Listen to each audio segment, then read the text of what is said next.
Bonjour à tous. À travers différentes vidéos, nous avons vu comment est-ce que les cellules pouvaient récupérer l'énergie de molécules comme le glucose ou les acides gras pour former de l'ATP. Or, pour chacune de ces voies, la production d'ATP n'est pas si grande que cela.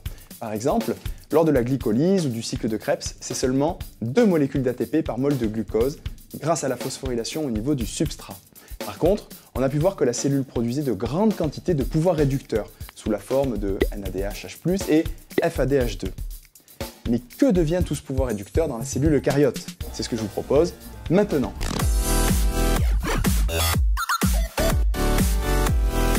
Récapitulons ensemble les différentes origines du pouvoir réducteur dans la cellule. Faisons-le pour le cas d'une molécule de glucose. La glycolyse se réalise dans le cytosol et son rendement net est de 2 pyruvate, 2 ATP et 2 NADH+. Le cycle de Krebs se réalise quant à lui dans la matrice mitochondriale et possède un rendement de 2 ATP, 8 NADH+, et 2 FADH2. Pour la bêta-oxydation, c'est à partir d'acides gras et pas de glucose qu'elle se réalise. Sa localisation est dans la matrice mitochondriale également. Elle produit une certaine quantité d'acétyl-CoA qui intégrera le cycle de Krebs, mais aussi elle produit du NADH et du FADH2. Alors vous voyez que tout le pouvoir réducteur se trouve soit dans le cytosol, soit dans la matrice mitochondriale. Or, chez les eucaryotes, il existe un processus de conversion du pouvoir réducteur en ATP qui se réalise dans les mitochondries. Comment se fait le transfert de ce pouvoir réducteur du cytosol à la matrice mitochondriale? Allez, zoomons ensemble au niveau de l'enveloppe mitochondriale.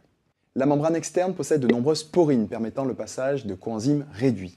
En revanche, la membrane interne est assez imperméable, ça ne passe pas. Nous allons voir qu'il existe, en fonction des organes, 2 grands systèmes de transport pour ces électrons. Par exemple, dans les cellules du foie, mais aussi du rein et des muscles cardiaques, les électrons du NADH cytosolique utilisent une navette appelée la navette malate-aspartate. Comment fonctionne ce transfert? Déjà, première chose à noter, c'est que cette navette est assez complexe, puisque quand on zoome dessus, on voit qu'elle implique 2 transporteurs, notés ici par les cercles bleus 1 et 2. Le NADH cytosolique est oxydé. Ces électrons sont d'abord cédés à l'oxaloacétate cytosolique, qui est réduit alors en malate, sous l'action d'une enzyme. Le malate formé traverse la membrane interne et entre dans la matrice mitochondriale par un antipore, malate alpha-cétoglutarate. Dans la matrice, le malate est oxydé en oxaloacétate et ses électrons sont transférés au NAD+, qui est réduit en NADH. L'oxaloacétate formé dans la matrice réagit avec du glutamate et forme de l'aspartate et de l'alpha-cétoglutarate. À ce moment-là, l'aspartate sort de la matrice mitochondriale par l'antipore avec le glutamate. Dans le cytosol, cet aspartate permet par réaction avec de l'alpha-cétoglutarate de régénérer notre oxaloacétate du départ, ce qui permet de démarrer un nouveau cycle pour cette navette. Le NADH dans la matrice peut transférer directement ses électrons à la chaîne respiratoire de la membrane interne mitochondriale. Maintenant, si l'on prend d'autres organes comme les muscles striés-squelettiques ou le cerveau, la navette est différente. Il s'agit d'une navette glycérol-phosphate. Notre NADH cytosolique réagit avec un dihydroxyacétone phosphate qui est alors réduit en glycérol 3-phosphate. Elle met en jeu une enzyme cytosolique qui catalyse le transfert des électrons du NADH, qui est oxydé en NAD+, au dihydroxyacétone phosphate qui est alors réduit en glycérol 3-phosphate. Ce glycérol 3-phosphate est réoxydé par une nouvelle enzyme qui se trouve au niveau de la membrane interne mitochondriale qui utilise comme coenzyme le FAD. Il se forme alors du FADH2 qui peut transférer ses électrons directement à la chaîne respiratoire de la membrane interne par l'intermédiaire de l'ubiquinone. On y revient dans un instant. Regardons maintenant un petit peu plus d'un point de vue énergétique. Alors pour cela, considérons l'enthalpie libre des réactions de transfert d'électrons le long des chaînes respiratoires. Les électrons passent des coenzymes réduits, donc je parle du NADH et du FADH2, jusqu'à l'oxygène moléculaire via la chaîne respiratoire et forment un processus qui libère beaucoup d'énergie. J'empiète un petit peu en parlant d'oxygène, mais vous verrez, on y reviendra dans un instant aussi. Alors pour le comprendre, regardons un petit peu plus en détail. Lorsque les électrons sont issus du NADH, la réaction d'oxydoréduction est la suivante. NADH+ plus 1 demi-DO2 donne de l'eau, H2O, plus NAD+. Le potentiel d'électrode standard du couple NAD plus NADH, c'est en gros moins 0,315 volts. Et celui du couple O2H2O, c'est plus 0,815 volts. La variation du potentiel redox standard de la réaction globale, quand une paire d'électrons est échangée, est de, c'est 1,14 volts.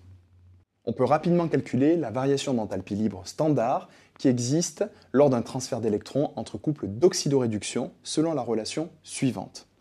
Delta G'0 est égal à moins petit n, grand F, multiplié par le delta E'0. Avec n correspondant au nombre d'électrons échangés, ce sera 2 en l'occurrence pour nous. F, c'est le nombre de Faraday en kilojoules par vol et par mol. Et le delta E, c'est la variation de potentiel redox standard en volts que l'on a calculé précédemment.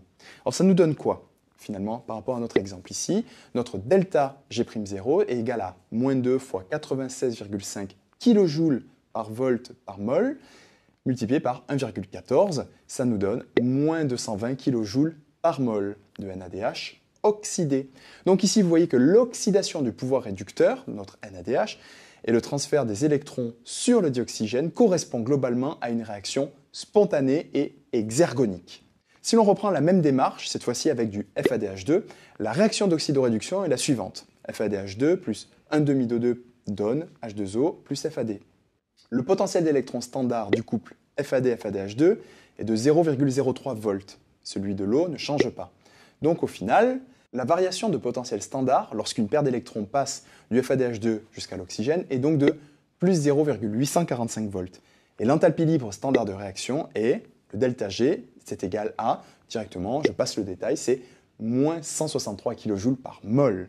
Ici aussi, on est dans le cas d'une réaction spontanée et exergonique. Le transfert d'énergie chimique des réactions d'oxydoréduction que l'on vient de voir, pour le NADH et le FADH2, se réalise au niveau de ce que l'on appelle la chaîne respiratoire, grâce à une série de transporteurs d'électrons. Ils sont tous situés dans la membrane interne de la mitochondrie. Alors ces transporteurs d'électrons sont constitués pour l'essentiel de protéines. Et les propriétés d'oxydoréduction de cette chaîne sont dues à des petits groupes tout autour qu'on appelle des groupes prosthétiques qui sont associés à certaines protéines. Alors, qu'est-ce qu'on appelle vraiment un groupe prosthétique?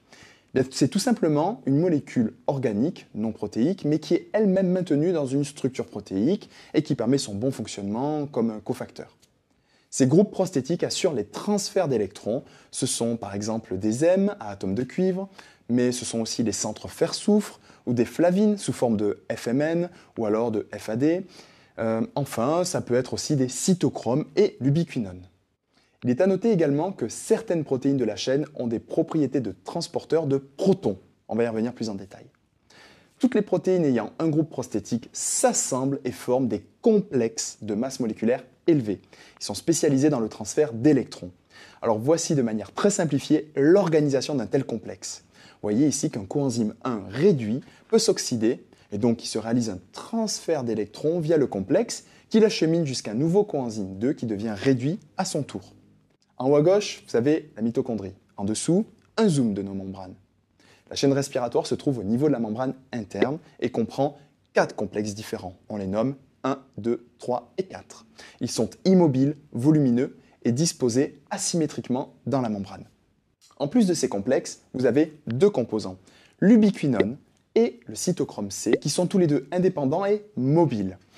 Si je reviens sur l'ubiquinone, c'est une molécule lipophile avec une longue chaîne hydrophobe capable de diffuser latéralement au sein de la membrane interne. Le cytochrome C, lui, évolue plutôt du côté de l'espace intermembranaire. C'est une petite protéine AM capable de subir oxydation et réduction et n'a pas de liaison avec l'oxygène. Regardons chaque complexe maintenant en détail. Complexe 1, appelé aussi le complexe NADH déshydrogénase. C'est le composant protéique le plus volumineux de la membrane interne, 850 kDa. Les principaux coenzymes sont les FMN et des centres fer-soufre. Il possède un site de liaison au NADH tourné vers la matrice. Il peut prendre en charge 2 électrons. La variation d'enthalpie libre standard de cette étape est d'environ moins 51 kJ par mol. C'est donc très exergonique et ça permet la translocation de 4 protons de la matrice vers l'espace intermembranaire. Pour ce complexe, il existe des inhibiteurs spécifiques, c'est-à-dire des bloqueurs. C'est le cas par exemple de la roténone. Les électrons sont bloqués au niveau du complexe 1 lorsqu'il y a cette roténone. Pour la petite histoire, c'est une molécule extraite de diverses plantes tropicales, il y en a de nombreuses, et par exemple c'est extrait au niveau du Derris elliptica, c'est une légumineuse qui se développe en Amérique du Sud. C'est au niveau de ses racines que l'on peut extraire cette roténone, et les populations humaines l'utilisent de par ses propriétés en tant que poison. Vous avez compris pourquoi. Le complexe 2, c'est un complexe qui comprend la succinate déshydrogénase, une enzyme du cycle de Krebs. Il assure le transfert des électrons grâce à son coenzyme le FAD. Il y a d'autres coenzymes, notamment des coenzymes à fer soufre, avec du cytochrome B qui participe au transfert des électrons du FADH2 jusqu'à l'ubiquinone. Notre ubiquinone reçoit des électrons par le complexe 1, mais aussi par le complexe 2. Elle se retrouve réduite et forme de l'ubiquinol. Elle diffuse dans la membrane vers le complexe 3, où elle est à nouveau oxydée en ubiquinone. À cette étape, la variation d'enthalpie libre standard est d'environ moins 2,9 kJ par mol, donc ce n'est pas assez exergonique pour permettre un déplacement de protons. Le complexe 3, ou le complexe cytochrome BC1, est composé de coenzymes à cytochrome B, d'un centre fer-soufre, mais aussi d'un cytochrome C. Ce complexe accepte les électrons de l'ubiquinone réduite et les transfère au cytochrome C. La variation d'enthalpie libre standard de cette étape est d'environ de 37 kJ par mol.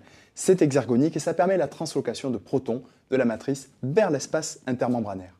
Ce complexe 3 fonctionne lui aussi comme une pompe à protons.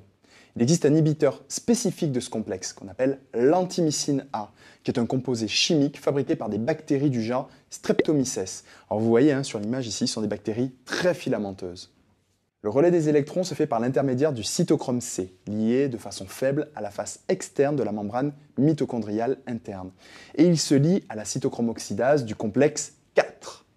C'est une véritable navette pour les électrons. Le complexe 4, on parle aussi de complexe cytochrome C oxydase. Les coenzymes dans ce complexe sont des M à atomes de cuivre ainsi que des cytochromes A.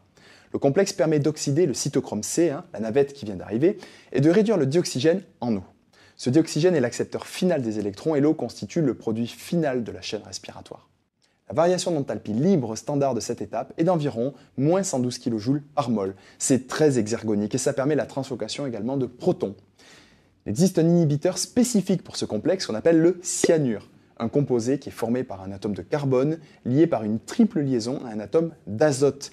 Il existe d'ailleurs de nombreux dérivés. Ce sont des substances qui sont très toxiques, fabriquées par de nombreux organismes, comme par exemple les bactéries, certains champignons. On en trouve aussi dans les noyaux, par exemple de cerises ou d'abricots. Donc le cyanure se fixe sur les atomes de fer contenus dans ce complexe 4 et empêche son bon fonctionnement. Donc du coup, ça bloque la chaîne respiratoire. Allez, plaçons maintenant nos transporteurs d'électrons sur une échelle de potentiel redox et replaçons les principales variations d'enthalpie libre standard que nous avons vues ensemble dans cette vidéo. Alors vous voyez en haut du graphique que le NADHH+ présente le plus bas potentiel redox. Il est aux alentours de moins 0,315 volts. Et en gros, pour simplifier et bien comprendre sa signification, c'est comme si ces électrons étaient en haut d'une colline énergétique et en allant rejoindre le dioxygène, ils passent d'un transporteur à un autre en transférant de l'énergie. Vous voyez que l'enthalpie libre est libérée de façon fractionnée tout le long de la chaîne de transport. De plus, certaines réactions d'oxydoréduction, réalisées au niveau des complexes 1, 3 et 4, libèrent assez d'énergie pour déplacer des protons à travers la membrane interne et constituer ce que l'on appelle un gradient transmembranaire de protons. Ces trois complexes enzymatiques fonctionnent donc comme des pompes à protons et couplent l'oxydation des NADH et FADH2 à la réalisation d'une différence transmembranaire de concentration en protons. Vous avez maintenant un gradient de protons. Voici représenter les charges de part et d'autre de la membrane interne. La différence de potentiel transmembranaire est d'environ 230 mV et la variation de pH est d'environ 1,5 entre la matrice et l'espace intermembranaire. Ainsi, la chaîne respiratoire assure un couplage chimio-osmotique. Mais n'oubliez pas que la membrane mitochondriale interne contient également un complexe, l'ATP synthase, qui catalyse l'oxydation phosphorylante de l'ADP en ATP en dissipant le gradient de protons. Mais ça, c'est pour la prochaine vidéo. Merci à tous d'être restés jusque-là. N'hésitez pas, si elle vous a plu, à partager cette vidéo. N'oubliez pas le réseau Facebook, ni de vous abonner à la chaîne si ce n'est pas encore fait. Allez, je vous dis à très bientôt pour une prochaine. Ciao!